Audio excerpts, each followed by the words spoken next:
musíme vysvětlovat, že pomoc Ukrajině či ukrajinským uprchlíkům je nejenom správná, nejenom důležitá, ale že je to také velká příležitost pro Českou republiku. Česká republika si na Ukrajině vybudovala, vytvořila velmi dobrou pozici pro poválečnou rekonstrukci. A to vůbec nemluvím o pozitivních přínosech ukrajinských uprchlíků na náš pracovní trh, kde už je více než 115 000 ukrajinských uprchlíků zaměstnáno. Peter Fiala vystúpil v utorok s prejavom pred českými veľvyslancami a blábolil celý čas o Ukrajine. Teda najmä o tom, aké je dôležité ukronacistom pomáhať v krmení vojnového mesomlína.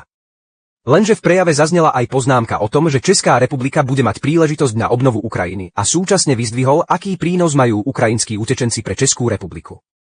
Podľa Fialy je totiž v Českej republike zamestnaných už 115 000 Ukrajincov, ktorí tým pádom obsadili pracovné pozície, na ktorých by pôvodne pracovali Česi. Vzhľadom na to, že v Českej republike je viac ako 260 000 nezamestnaných, najviac z radou pred dôchodcov, teda ľudí, ktoré nikto už nechce zamestnať po 50. narodeninách, pretože sú príliš starí pre montovne a lágrovne.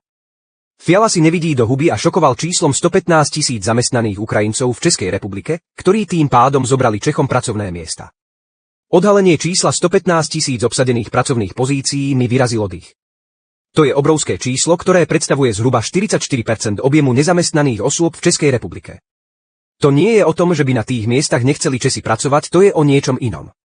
Ukrajinci sú totiž ochotní ísť pod cenu českej učiteľky, českej zdravotnej sestry, českej servírky, českej kaderníčky, českej poštovej doručovateľky. Jednoducho si povedia o nižšiu mzdu. Napríklad aj o pár tisíc, ale aj to sa zamestnávateľom oplatí. Je to desivý proces The Great Replacement. O tom niet pochýb.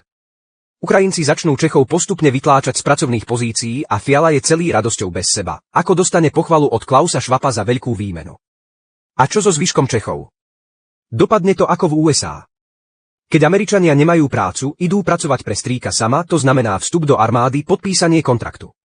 Česi zatiaľ nezamestnanosť takto riešiť nemuseli, ale čoskoro to príde. Česi bez práce sa začnú hlásiť do českej armády. Nie kvôli láske k zelenému životu, ale kvôli vysokému platu a hlavne kvôli výsluhám. Tie môžu dosiahnuť v prípade vojakov zahraničných misií po iba 20 rokoch v radoch AČR až 55% priemerného mesačného platu.